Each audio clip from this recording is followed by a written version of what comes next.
எல்லாம் முடிஞ்சிச்சு, ரெடி ஆகிட்டாரு. இன்றைக்கி என்னென்னா, எனக்கு இன்றைக்கி நான் வேலைக்கு போயிட்டுருக்கேன். எனக்கு இன்றைக்கி லீவ் கொடுக்கல. என்ன ரீசன்னு தெரில. என்னை இன்றைக்கி வேலைக்கு லீவே இல்லாத நைட்டு வரைக்கும் அந்த ப்ராப்ளம் ஆஃபீஸில் வந்து போயிட்டு இருந்தது. நைட்டு வரைக்கும் ஒரே சுச்சுவேஷன், லீவ் இல்லை வந்துடுங்க அப்படின்ட்டு. உண்மையிலே எனக்கு ரொம்ப மனசு கஷ்டமாக இருக்குது. இன்றைக்கி வந்து அன்னதானம்லாம் இருக்குது.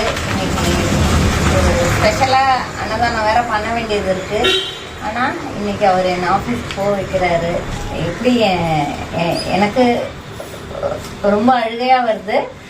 ஆனாலும் வந்து அவர் ஏதோ ஒரு ரீசனுக்காக எனக்கு பண்ணுறாருன்னு மட்டும் தெரியுது. ஸோ நெக்ஸ்ட் வீக்லேருந்து என்ன நடக்குங்கிறதும் எனக்கு தெரியல. நான் வந்து ஏற்கனவே நான் வந்து கேட்டிருந்தேன், எனக்கு வந்து இந்த இடம் வேணும் அப்படின்ட்டு. சாரி, எனக்கு இல்லை, இவருக்காக இந்த இடம் வேணும்னு கேட்டிருந்தேன். இப்போ வரைக்கும் ஒரு முடிவே இல்லாமல் போயிட்டுருக்கு.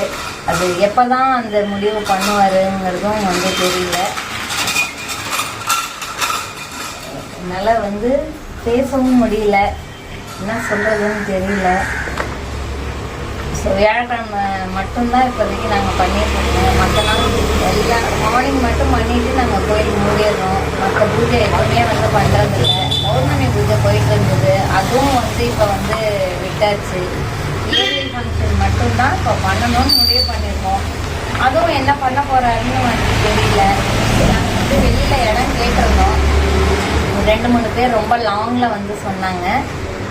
அது வந்து சரியாக பண்ணல, அதனால் அந்த இடம் வந்து இது பண்ணல.